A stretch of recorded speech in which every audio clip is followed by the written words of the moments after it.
What's up, YouTube? Welcome to another edition of Reseller Rebound. I am one of your hosts, one of your co-hosts, actually, Jason, aka PROF Sales, and we are glad you're here tonight. And I am, of course, joined by Luke of Endless Entrepreneurs. What's up, Luke?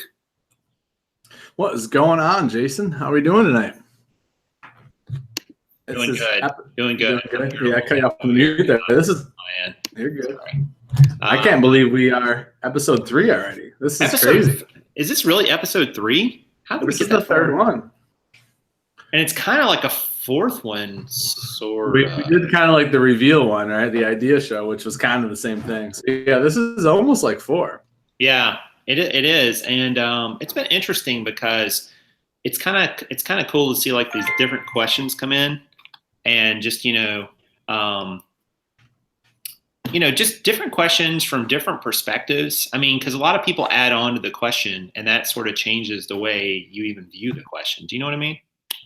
Oh, absolutely. I mean, the fact that they're all viewer-based questions, it's like they're coming from real resellers who are struggling or even thinking about certain concepts. And it's like, no matter where we are in our journey or someone else is, there's always so many ways to look at it. I think that's why it's been fun the last couple of weeks. It's just diving into the nitty-gritty of the question itself. I think we've pulled a lot out of there, at least for myself personally, that I've learned. So pretty pumped to tackle the 5 questions tonight. And as we kind of said, these are viewer questions. So throughout the show, if you're rewatching this later, drop questions you have about reselling that you want answered in future shows, because we definitely appreciate it. Yeah, drop them right in the chat right now, or leave them on this video. Also, I have on my community tab. I'm not sure if you do or not, Luke. I haven't talked about it, but I know you've been soliciting questions a different way. But I have on my community tab, when you log onto my channel, there's a thread with questions for this show, and so people have been putting questions there. So feel free to leave questions there as well. And it can be about like really anything. It doesn't have to be exactly like reselling or eBay or Amazon or whatever. It can be really kind of a wide range of questions, and it's not like we have every single answer and so on. But I think it's always good to ask people. I ask Luke a lot of questions because it's good to get a different perspective. Don't you think, Luke? Just somebody's got a different take on it than you do. Oh, absolutely. I mean, half of the things that go through my head, it's like sometimes there's like no value to them. Sometimes there is value to them. But until you start, that's my dog, sorry. Until you start bouncing off other people, it's hard to validate some of it sometimes. So it's great to be able to exchange that. But in any case, let's just jump in, Jason. I think we should jump into question 1, don't you? Yeah, and I guess question 1 will be kind of like the title of the show here, or the title of this particular one. And let me get this fired up here. I'm going to jump through a couple hoops here to get this. While Jason is doing that, I'm also going to plug here. So for future shows, we are going to try to theme our questions together. This is a great idea Jason had, so that we can really drive the most value out of these shows. So we're going to start to bucket them. So don't be offended if your question doesn't get asked right away in the next show or the show after. What we're going to do is start holding the similar type questions and grouping them into a group of 5 so we can stay along the theme for the show. So definitely be patient as you submit your questions, and keep submitting them. Even if they're not being answered, we are tracking them. We will get to them. Yep, we promise. All right. First up, I'm going to do a screen share, and I'll make it a little bigger so you guys can see it. So let's blow that up. Oh, that's not the right one. Sorry, fail. That one. Sometimes Canva's a little weird how it does this. So the question is, and Luke, I don't know if you can keep talking and see this or not. You can check it right now, but I mean, I can read it on it. Yeah, no, you're good. So first question, I'll read it, is honestly, how do you stay so positive? How did you and Jason make it over the hump of part-time to full-time? And that is from Tracy. And so I read the question, but I'm going to actually kick this over to you, Jason, because you are the one who's actually truly full-time. I'll give my perspective because I still don't consider myself full-time. I'll let you lead, and then I will close on that. Yeah, and thank you for characterizing us as positive, Tracy. I do appreciate that, because, and the reason, and I say that only half in jest. As some of you know, I recently did a show about, changing my eBay model and what I was going to be doing on eBay. And some people perceived it, this way or that way. It just reminded me that, positivity, something like positivity, it's perception. I mean, I heard this saying probably 2 years ago. It said, someone committing an offense against you is an event, but you deciding to become offended is a decision. I mean, you get to decide if how something reflects on you. So in this business, all these things come at you. Sales, they do this. You have issues with taxes, problems with buyers. The platform is doing this, it's doing that. You're trying to make it all work financially. You're trying to make it work with your family. But it truly is a matter of perception. And I'm not going to sit here and say that I get it right every day and that it's all like I'm super positive, gung ho, 100%. Karin would be the first to tell you, oh no, he's got his days, let me tell you. But ultimately, you get to decide how all these things you perceive them. And I just think that like being negative and being down on yourself or being angry or being frustrated or being sad, those are great places to visit occasionally, but man, I don't want to live there because it's just not going to make you happy. It's certainly not going to fix anything or make anything better. And becoming full-time in this business, to answer the second half, is really, that actually helped me become a lot more positive, because trying to do this in a full-time job for me personally would be a huge challenge. Like, I don't know how Luke does it. So maybe you can shed some light on that, Luke. Yeah, and that was a great answer. I mean, you hit it dead on, at least for sure about how people feel about you, right? Like you're giving someone else permission to determine how you feel about something, which just never is a positive for anyone. But mine's just really a mindset thing, and I haven't always been this way, which is what I kind of wanted to lead with. So I started off years ago. I was the executive director for a Boys and Girls Club. And until that point, I had been in college. And I would say I wouldn't characterize myself before that as a super positive person. I kind of would get that victim mentality a little bit too much. I kind of get negative. I mean, I definitely wasn't a 100% ownership of my life type person. And then I started working at the Boys and Girls Club, and I spent 4 years being around people who were in worse situations than I ever had dealt with. And that was a daily occurrence. And so that was what first started to tip the scale for me, is realizing, man, like no matter how bad you think you have it better than most. And just living in the United States, we have it better than most. And when you start to adopt that mentality of just like, man, even like the worst off here in the country, like living in the US is still better than like a huge significant portion of the world. So when you start to like kind of frame it up that way, it makes it easier to get out of those negative states, I think, right? Which is like where I end up. Like, I think that's the key to being positive, is how long you stay negative. Because you can't avoid being negative, right? Like everyone has issues. And I think you hit that, Jason. But I think the perspective of how grateful you can be about what you have keeps you out of the negative, or gets you out of the negative place quicker. And I think that's what I focus on all the time, is just when I start to hit that negative, is quickly reframing to pull myself out of it before I stay there too long. Because all my worst decisions, I found out as I look back, were made when I was in a really negative place. And so that's really how I've tried to frame it. As far as and I hope that kind of answers that question. I just try to stay super grateful. And then the third thing I'll just say on that same note is, we live in a world where with the internet, the opportunities and abundance that's in front of us, no generation has ever experienced, ever. The world has never been so flat. Commerce has never been so flat. Business has never been so flat. Like 30 years ago, you couldn't just decide to start a business tomorrow and sell stuff to people all around the world. Like that just wasn't possible. So I think that helps me. And then from the full-time perspective, the only thing I can say is, because I basically do full-time hours towards eBay and full-time hours towards a job. I'm just, when I look at it, it's like, what else could I be doing, right? Like, I just look at it as, I don't know, I'm lucky enough to have the opportunity to do that, so why not do it? And so I don't know if that makes sense. I don't know if I ever am full-time, how I feel about that, but I thought that Jason characterized it pretty good. No, you killed it, man. And the part you said about being grateful, that I wish I'd said that because that is such a huge part of it, that being grateful for what you have instead of always reflecting on what you don't have. And you have to kind of speak that into existence in your life. I mean, you literally have to tell yourself that, hey, it's not that awful. there's great things ahead for me. I can improve this. I can do that. I can go down this road. And if it doesn't work, I can do something different. And that can help keep you positive. Just the fact that you have choices and that you're not stuck in a dead end, because Luke, you're exactly right.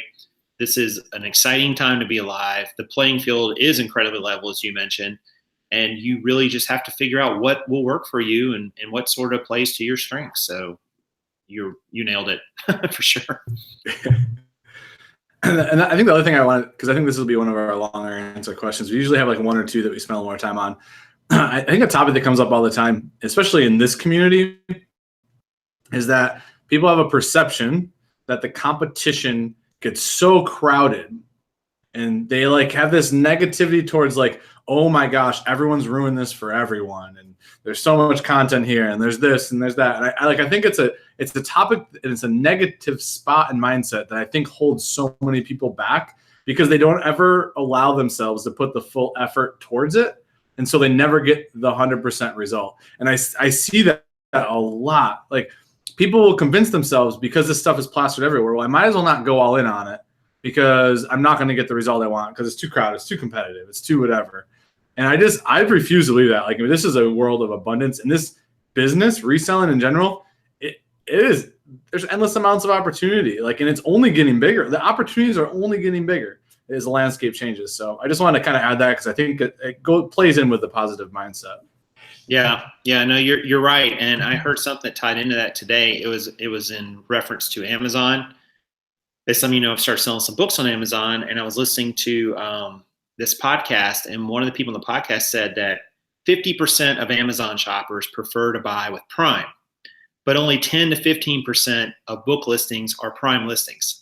I was like, right there's a huge opportunity. Literally millions of people, actually it would be tens of millions because there's about 100 million Prime members now. It'd be about 50 million people want to buy Prime, but they can't even find all the listings, Prime listings for a lot of things they want to buy Prime in, which just, people want what they want, and if you can fill that need, you can be successful. So I thought it was interesting. That's awesome. I know, like I was crazy when I heard that stat. I was like, what in the world? All right, so I guess we will move on to question number 2. Thank you for that question, by the way, Tracy. That was a great question, and we could do an entire show on that question, I think. Yes. Absolutely. Let's move on to question number 2. So I'm gonna do this wonky screen share again because you guys know how I am. All right, we'll do this one. Hopefully this will work. And this one comes from Margaret. So I think it's Margaret T. says, as a new eBay reseller who currently has a full-time job, what advice do you have on net profits with the intention that you gradually or slowly grow your business? For example, if I choose to pay myself on the first of each month, what percentage do you suggest should stay in the company? And she has in her parentheses possible returns, purchase more items, shipping supplies, etc. And what percentage should you pay yourself? All right. Well, I will take a stab at this one. This one is near and dear to my heart. I'm super passionate about this answer, right? Or this question. I always lead with it depends. But in general, and I can say this from a place because I actively am doing this right now still after pretty much 4 years of very consistently working a full-time job and growing my business. If you do not need that money for anything critical in your life, meaning paying off debt that has huge interest bearing, or something crazy comes up, I think you should snowball 100% of your profit back into your business as long as you possibly can. And it doesn't have to be inventory necessarily, although I do think that at least 50%, I believe that strongly should go back into more inventory, because the quickest way to grow your business is to buy and build up more inventory in your store, hopefully higher quality the more you learn and source. And then I think that you also need to scale with equipment, right? I think we all start off with a small setup. I think it's important that you invest in your setup so that you get more efficient. So if you have some help, they can be more efficient. So your storage of your inventory can be more efficient. All investing back in your business so that you're basically buying time back and being more productive with your minutes. And the ROI keeps going up and up and up with every minute you spend in your business because you're reinvesting. I feel super strongly about that. I think it holds a lot of people back because they take too much out too early, and it just doesn't ever catch that momentum. So that's that's my piece. I'm going to pass it to Jason, and we'll keep beating this one. Yeah, it's interesting because Luke and I are on both sides of this equation. I'm on one side and he's on the other. Not that we disagree, but that I'm the full-time in this and he's, part-time wanting to transition to full-time at some point. And I can say that, my journey was a little different than Luke's. I kind of had to go full-time because of my particular situation. And it's a lot more challenging in some ways to do that, because even though you have more time, you also need more money. So, the bills keep coming in. They don't realize, oh, you're self-employed now. We'll give you a break for a year or two. That's not the way it works. So I wish in some ways I had been able to do this a different way while I was in a full-time job. But I don't know if I could have done it or not. I'm a little different. I'm like way older than Luke and don't have anywhere near his energy and drive. So I don't know that I could have been able to swing a full-time gig and building this at the same time. At least at this point in my life, maybe 10 years, 15 years ago, it would have been a little different. But I would say that I agree with Luke in that if you can reinvest the money you're making, every penny of it, and you can invest it wisely back into the company to grow it, yes. The only caveat I would give to that is, you have some sort of personal cash flow need every month for you to survive. You have one you want to survive, and then you've got one you like to have so you could thrive. And those are probably two different levels. But if you need that money out of the business to survive, then you need to take it out of the business. I mean, having a growing business doesn't do you any well if you get, your house gets foreclosed. That's a big setback. It's going to be difficult, and you don't need that stress and so on. But ultimately, if you can continue to put it back into the business and grow smartly, because a lot of people just put it back in the business and they keep putting it back into what they're doing. And what they're doing is maybe not it's maybe not producing the results that really truly maximizes, the amount they're getting out of it for the time and energy they're putting into it. So if you are going to put it back in the business, like Luke said, I mean, you may need it for, supplies and things like that. But more importantly, like, what are you going to reinvest your sourcing part of it into? Because that speaks to what your model is and whether or not it's profitable and whether it's worth your time and all those things. So I guess that would be my first swing at this one. I totally agree with you. And I think that caveat always should be in play, right? Like when you have something super critical that you have to pay for it, you obviously have to do that, like no question. And I also think I didn't really touch on was what are your goals for your business, right? If your goals are just, I want an extra $500 a month to golf and do whatever else I want with, then maybe you don't need to reinvest that much, and you're going to pull that 500 out every month, and about what you need to source to do that. And that's great. Like everyone has their own objectives. But for someone who is doing both and is trying to scale or grow in any sense, like I think that's where we both kind of agree. It's like reinvesting is great. And there's an interesting question in the chat, and I think it'll help us keep elaborating on this. Right. They asked, when reinvesting revenue other than inventory, so what would you consider the best investment to grow your business? And I think this is a great question to think about, because inventory isn't always the solution to growing your business, right?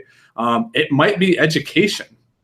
And that sounds really bizarre, but like a lot of my best improvements in my business came from being around like-minded people.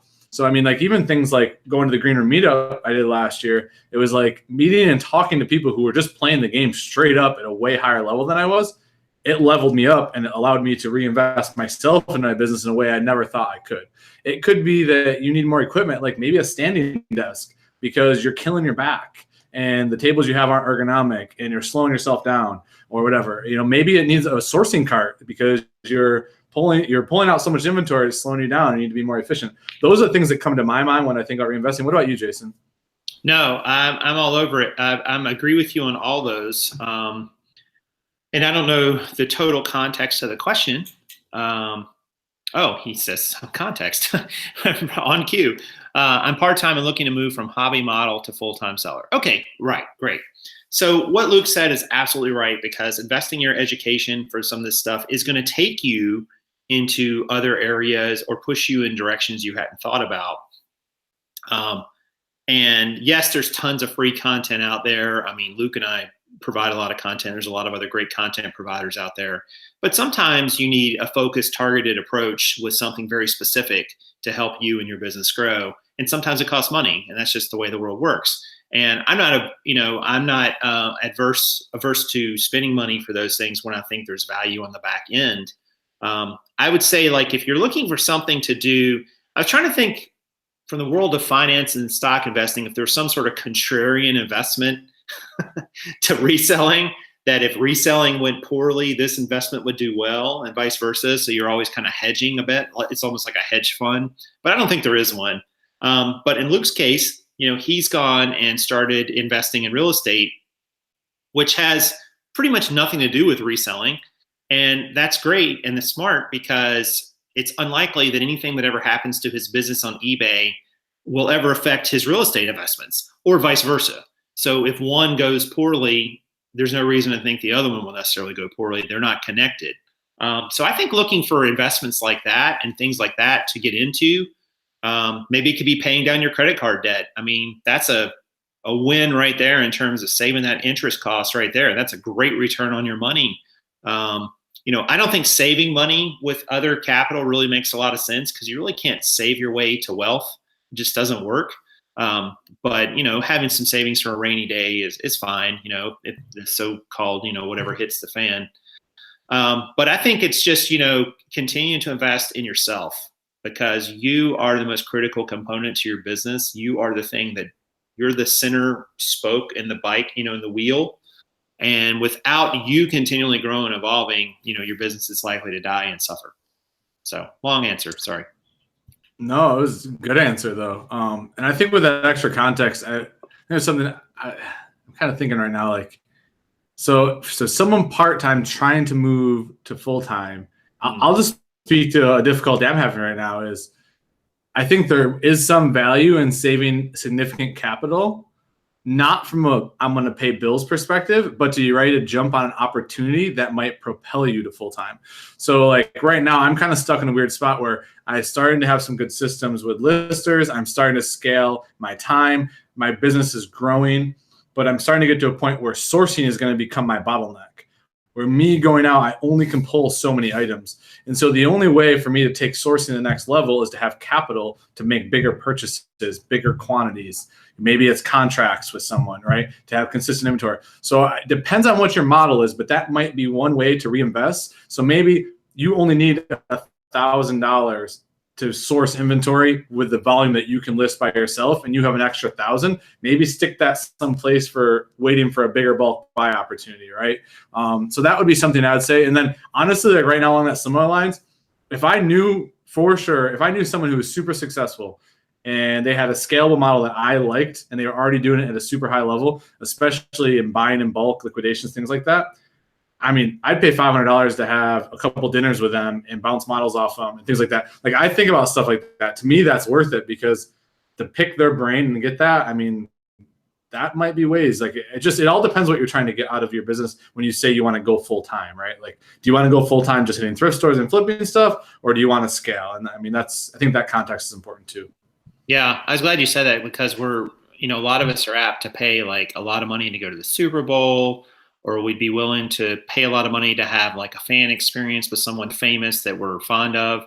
But why wouldn't you do the same for your business? I mean, that's going to give you a long-term win, potentially being able to talk to somebody who's at a level, maybe it's not even in your area, your niche, but they're at a level that you think, you could achieve, and just learn from them, whatever that is. And it doesn't have to be, someone uber famous. It just has to be someone who's achieved some success, and, reach out to them or try to bring them something of value as well, and see what happens. But that's a really good one for sure.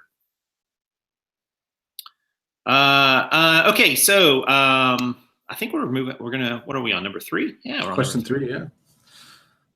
All right. So let me, I'm struggling with like technology tonight.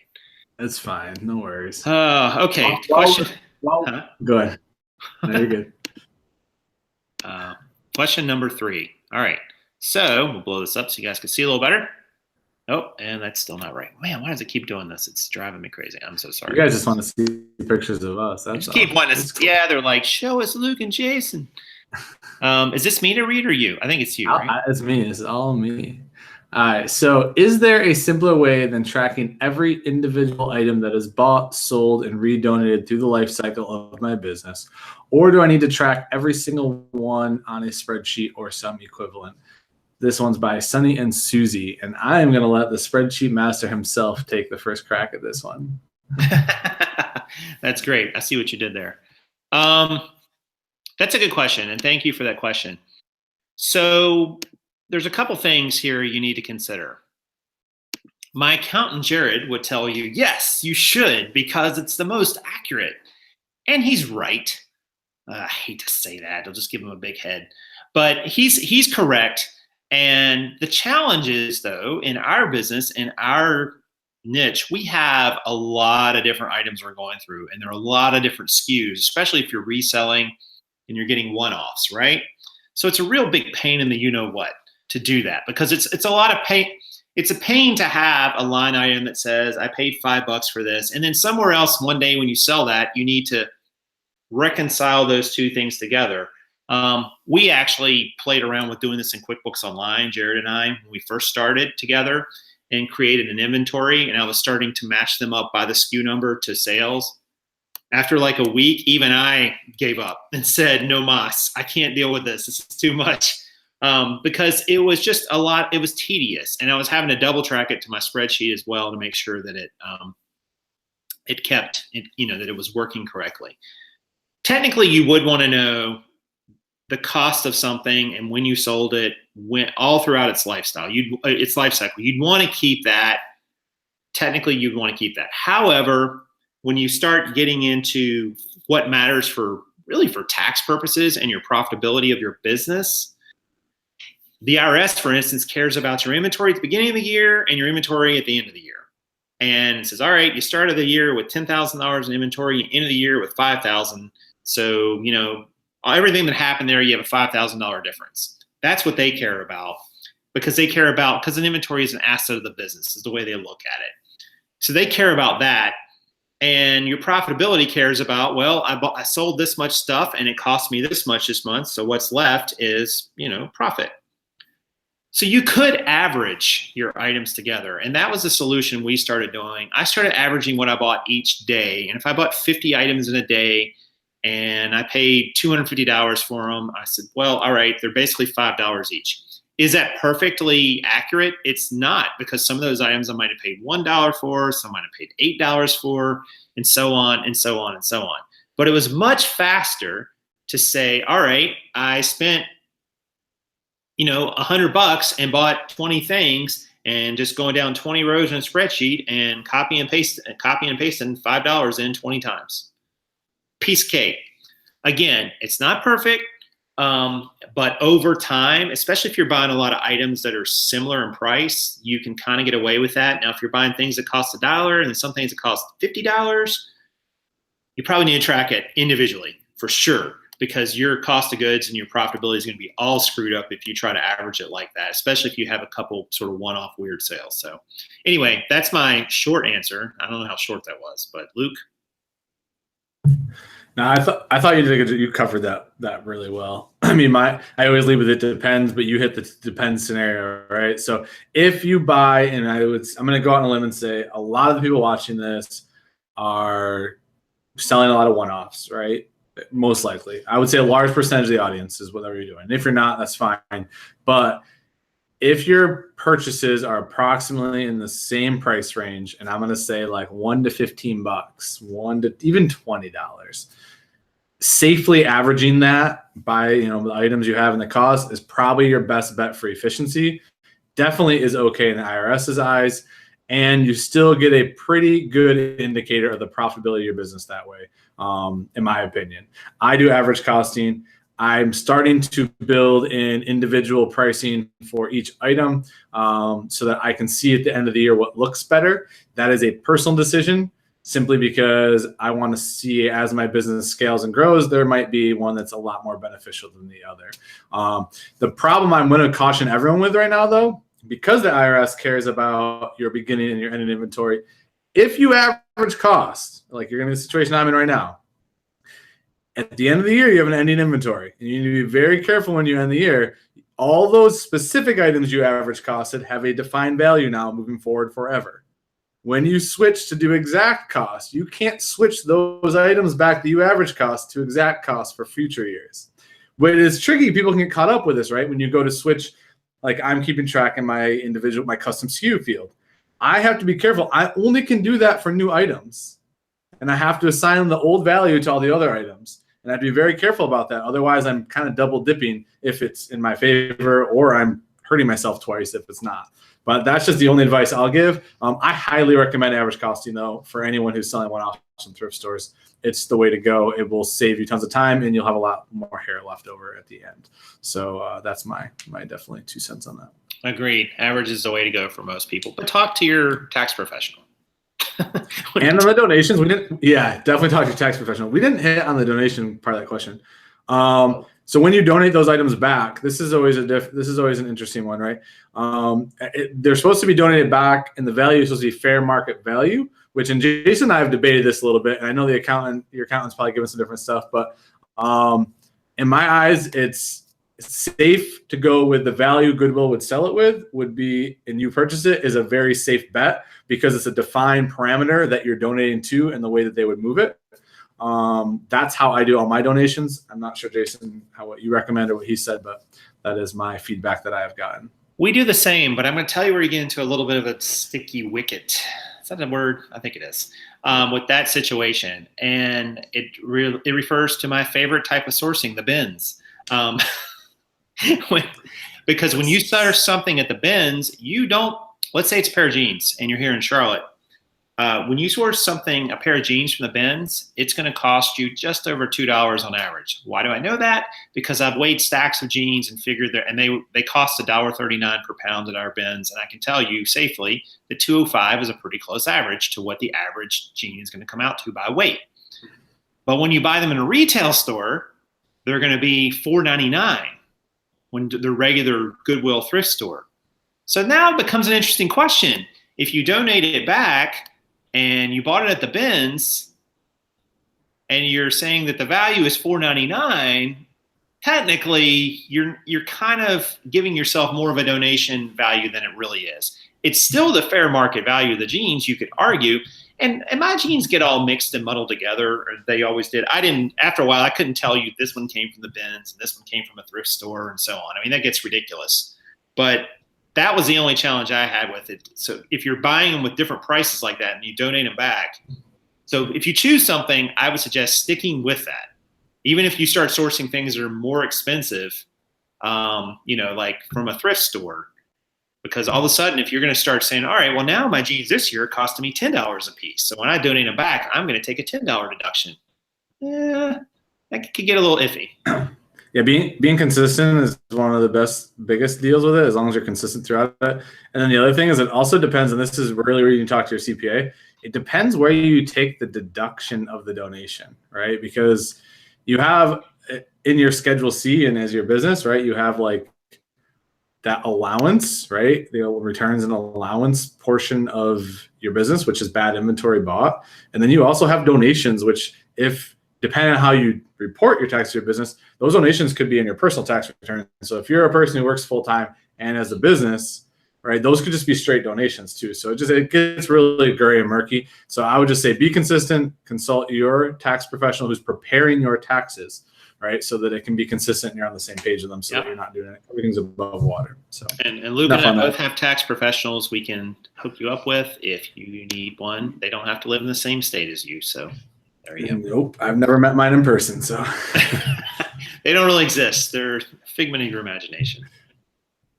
Hey, well, we're going to move on to question number 4. But before we do that, we got almost 60 people watching. So thank you guys so much for turning out tonight. Really appreciate it.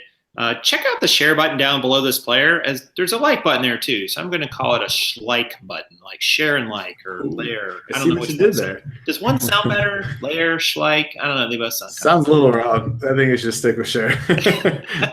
But that button will generate a post. It'll generate a a link that you can share this video with. Somebody might check it out later. Maybe they've been struggling with positivity. Maybe they're struggling with the reselling business in general. And I think Luke and I are both, very big believers in being encouraging, not only to ourselves and the people around us. We try our best to do that, but also to you guys too. There's no reason to come online and just,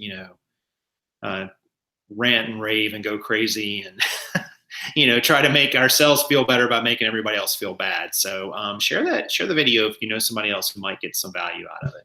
And also check out Luke's channel, which is in the description of this video. There's a link to Endless Entrepreneurs. If you're not subscribed, I don't know what's wrong with you. It's 2018. Get with the program. But his channel is amazing too. And we've been good friends and shared information and content for quite a while now. So. Absolutely.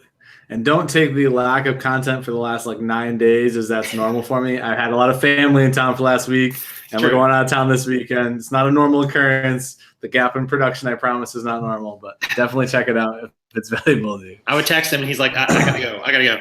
I just didn't text him. I was like, I'll wait till his family's. he's got to take care of family. Yeah. All right, let's move on to number 4. Number four. And let's see if I get this right this time. So, nope. Every time it goes back to that. At least you're consistent. Yes, that is what I want to tell you guys. Be consistent. All right. So number 4, is this me or you to read? I can't remember. This is you to read, me to answer, I think. What do you do, Luke Henson, to encourage customers to leave you feedback? And this question comes to us from Chris. Yes. So this is a good one. Maybe a better question, right? Do you do that? Yeah, so this is I'll start first from what I recommend, and then I'll talk about what I actually do. So for newer sellers trying to build feedback, which is where I think this comes from specifically, Amazon's a completely different beast. So I'm just going to talk to eBay because that's what I really know the most. Is every sale you make, after you ship it, send them a message and say, I really hope you enjoy the purchase. If what you receive is satisfactory and enjoy it, we would love a 5-star, review. Let them know what you're looking for, because once you let people know, they actually will go and do it. They're a lot more likely to go and do it. It also leaves a positive taste in their mouth. You're also following up to make sure they enjoyed the item. You also can take the second approach of don't send it right away. Wait till they receive the item on tracking. Then, message them, just say, hey, just following up, saw that you received your item, want to make sure everything was great with it. The third thing you can do is you can include something in the package that asks them to give feedback, maybe a little note saying thank you so much for your purchase. I think these are little things you can do early on that take a little more time, but feedback is important early on as you're establishing your account. Take the extra time to do that and build it up. Now, what I do is absolutely nothing. I have not solicited for feedback. I don't actually do anything. I actually batch my feedback to my buyers on weeks delays. I actually get messages from buyers sometimes asking me to leave positive feedback. So don't do as I do as I say in this one. I'm just being fully transparent and honest.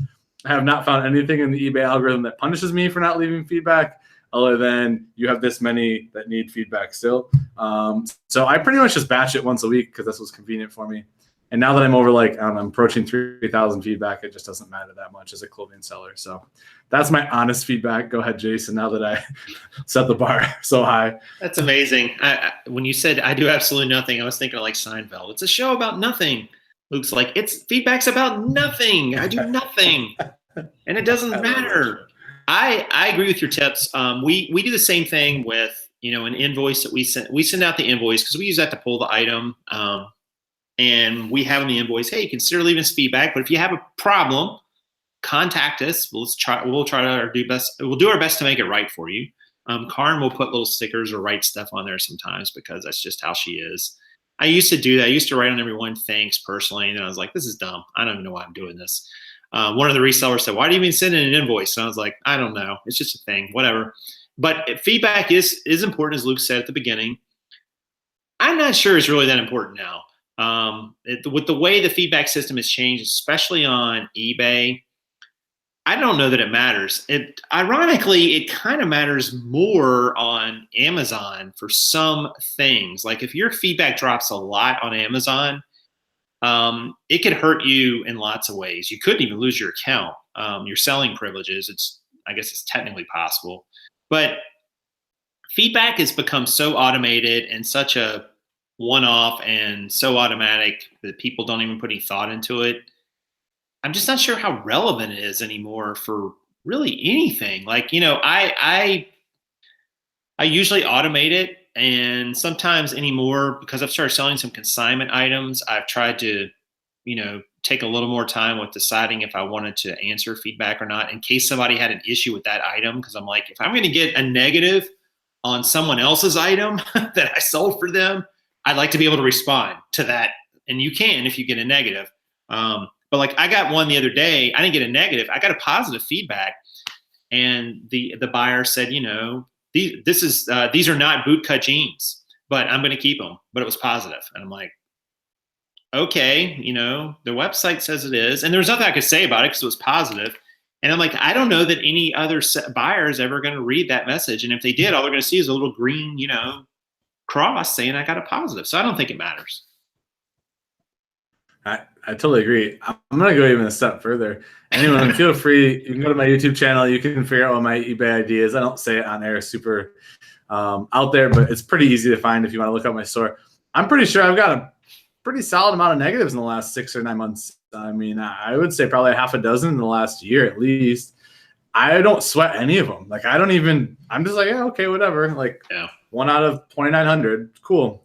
Like 6 out of, I mean, to me, it's like they roll off too now. So eBay's new thing is after X amount of months, they automatically roll them off. So when you have a base positive of 2,000 feedback and all your negatives are going to roll off regardless.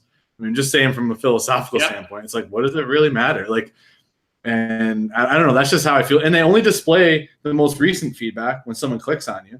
Right. So it's only going to be there for like, I don't know, a week or so until it rolls off. I just don't think it matters, and I don't think consumers pay attention anymore. It was a thing when e-commerce was new, right? Yeah. When e-commerce was still newer, it was a thing. Now it's so mainstream. It's just like you don't read a review on Harris Teeter grocery store before going into one of them. Like you just don't anymore. You're going to buy groceries. That's what's happening in the e-commerce now. You're so used to buying on the platform. You just don't pay attention to that stuff as much. Yeah, you assume that somebody somewhere is policing this big thing, which they're not a lot of times, or they do way after the fact. But anyway. Okay. Let's see here. What else is? We got one more question left, right? I think we're on the last question. Yes, one more left. One more left. Karn just put someone in timeout. That's pretty funny. Yeah, I just saw that. I just saw the comment too. I don't know. Who knows? All right, so let's do a screen share. And sorry, let me get a little distracted here. It's the end of the night. We're getting a little punchy. All right, so this one, I think this one is. This is mine to read, yours to answer. All right. Yeah, I can see it. Yep. So the question is, I know you are supposed to do your research and price your items competitively, but if you have something unique, shouldn't you stay true to what you feel it is worth? This is by Debbie Alvarez. It's a great question. So go ahead, Jason. This is and I agree. This is a great question. Shouldn't you stay true to what you feel it's worth? Well, I'm going to throw the question back on you, Debbie. And I'm going to ask you, how do you figure out what something's worth?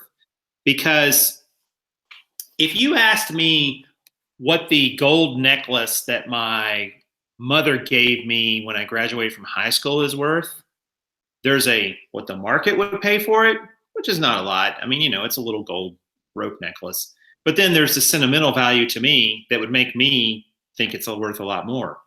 The reseller in me says this: something is only worth what someone will pay for it. That's it. Because there's no other. And by the way, I only want to buy something that I think something's worth as well. Like I bought some books today from somebody who was asking $150 for them, and I bought them for $80.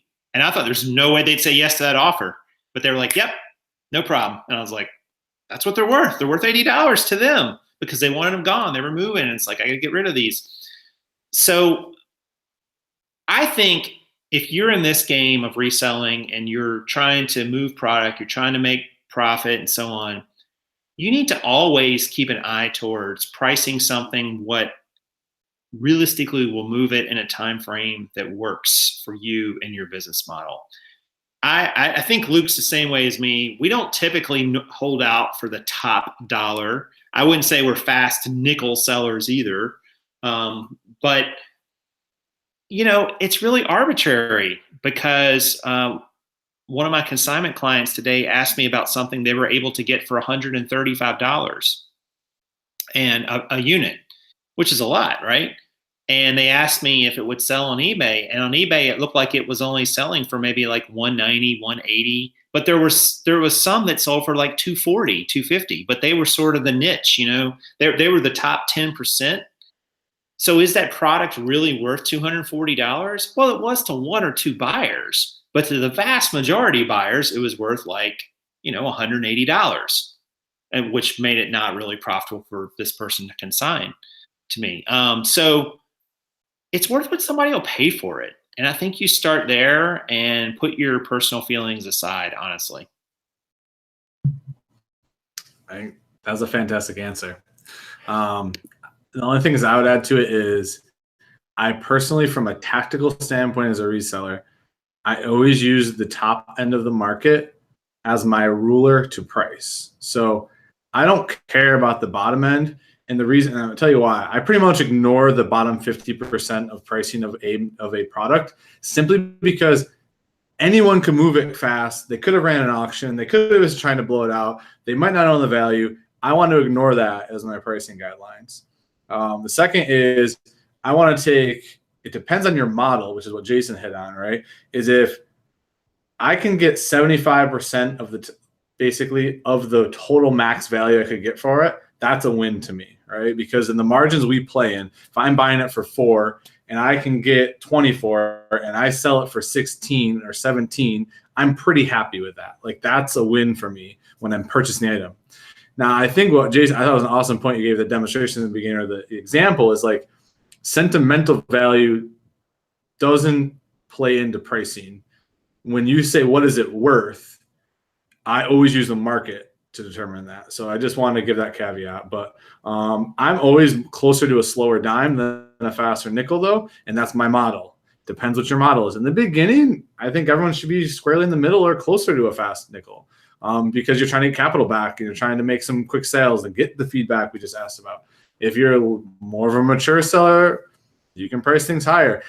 The other thing I'll say is if the supply is low, I'm more likely to price even higher. And if the supply is high, I'm more likely to be really close to that, like 75%-ish.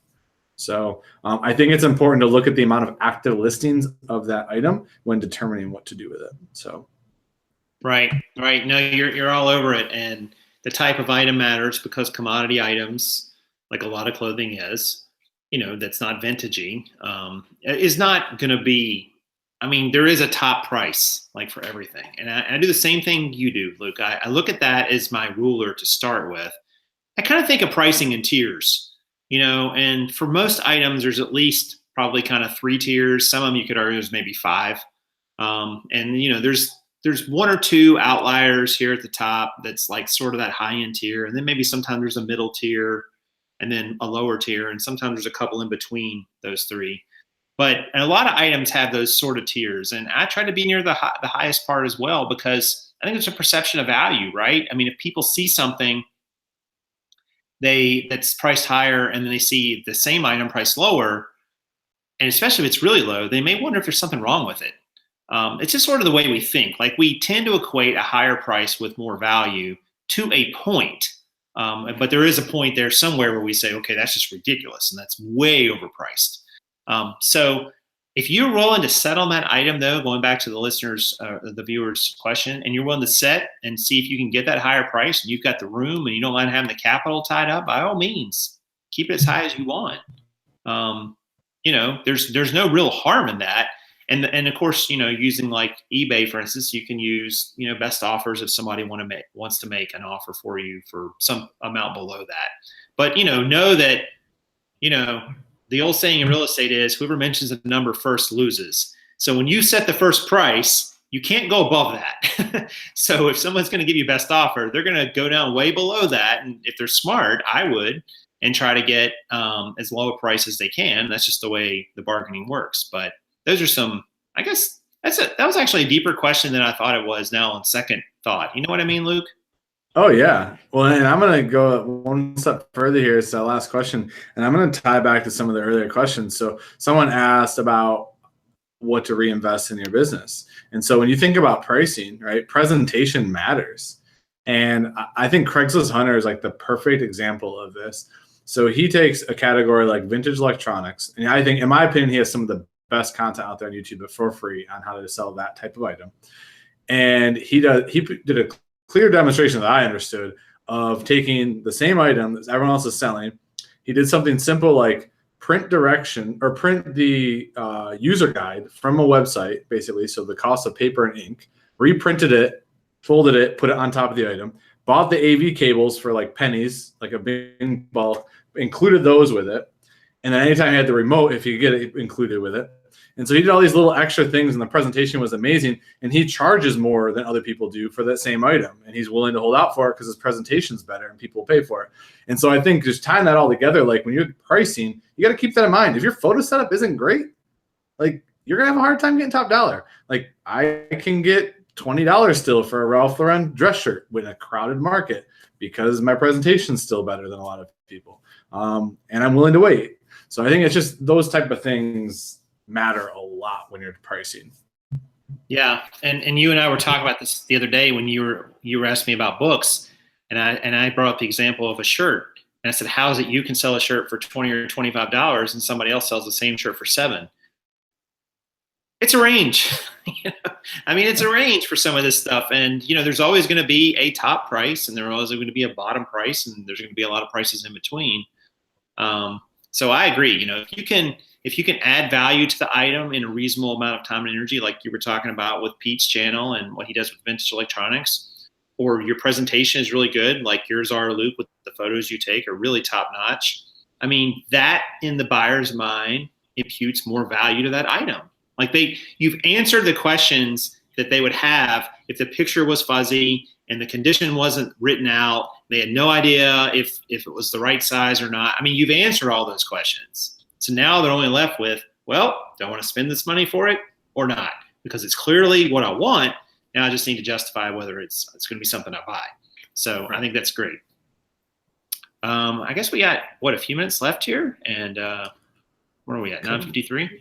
Couple minutes left. I've been monitoring the questions. I haven't seen anything that we haven't really got to, but if you guys have extra ones, feel free to drop them in. Yeah. Somebody asked where I see myself in my business in the next few years.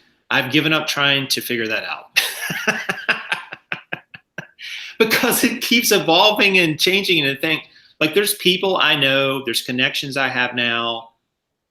Like there's some people that I'm kind of been getting around over the last 6 months to a year. I mean, Luke, I've been around for a while now too, and I've stayed in connection with him that have pushed me and are pushing me in different directions and different thought patterns. And so I'm skeptical of saying I'm going to be here 3 years from now.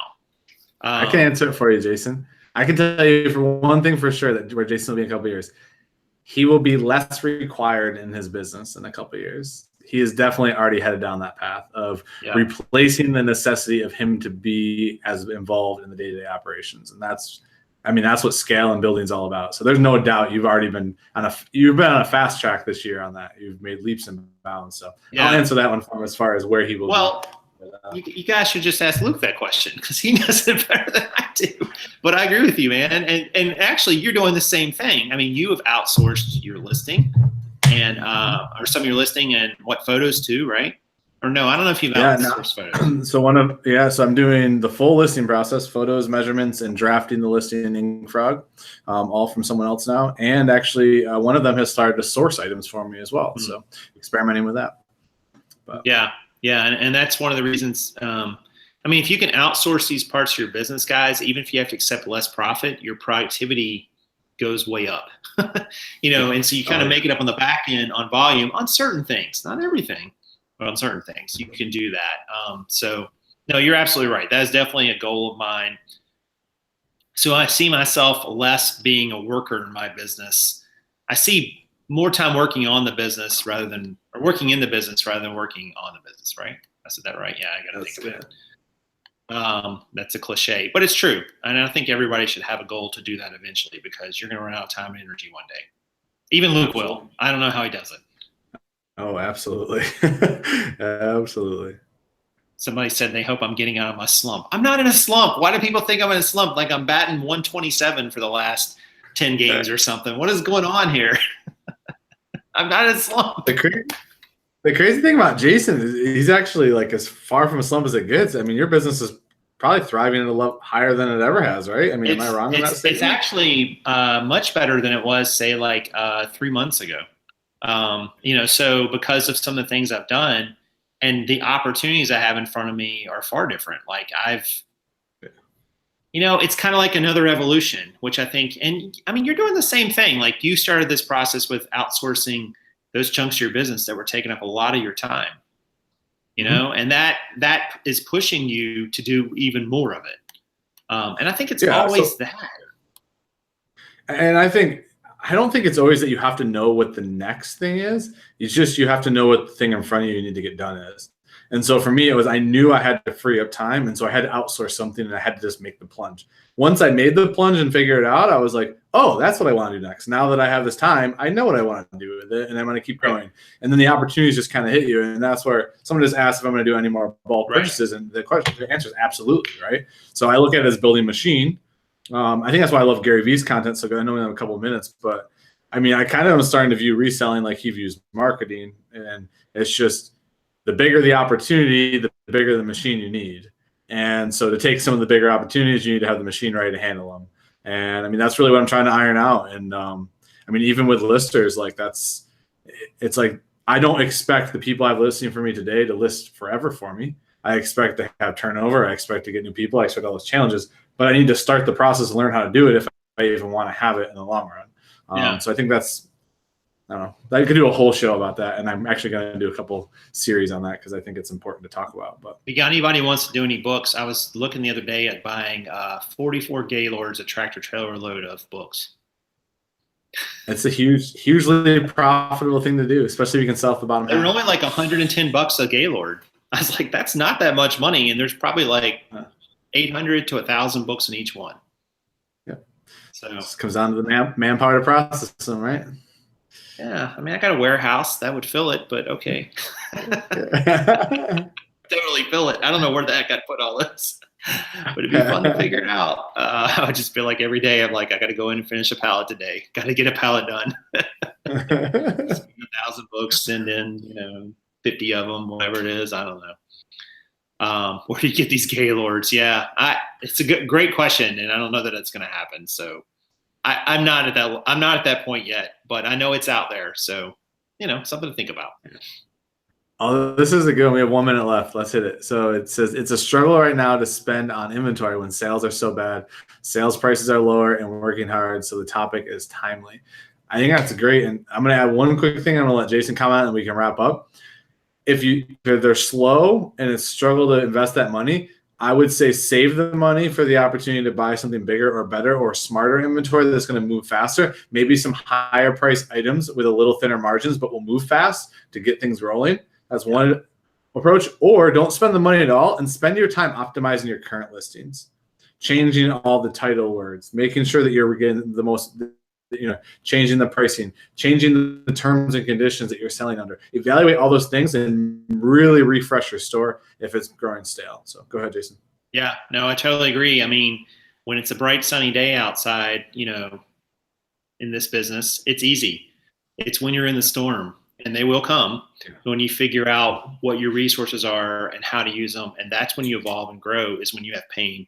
And I heard a great example last night. I don't have time to go into it, but I'll share it with you at some point, Luke. But, that's how you're absolutely right. Struggles are good. Struggles are when you grow. Struggles are when you evolve. Struggles are when you figure out the next thing. So embrace the struggle. And my number one goal this summer is to do better than I did last summer, because this last summer, my productivity went off a cliff because of just what you said. My sales slowed down and I changed course. I lost focus. keep your foot on the gas. I mean, Yep. keep your foot on the gas. And All right, Jason, slump. I think we're at the, don't get in a slump. Yeah. That was a great show, Jason. Awesome questions, guys. Please leave questions below in the comments, on the community tab, on Jason's channel, or email us, or send them on Instagram, whatever. Get them to us so that we can get them on the show, because your questions will help everyone, not just you. So, definitely bring those up, and they help us. So. Absolutely. And be sure you check out Luke's channel. The link is in the description of this video. Endless Entrepreneurs. It's not all one word, right? It's 2 words, right? I have to think about 2 words. And share this video with someone who might like it, please. There you go. We'll be back next week, guys. We'll be back on Luke's channel with 5 more of your questions. So keep them coming. See you next time on The Rebound. I like that. Good night, everyone.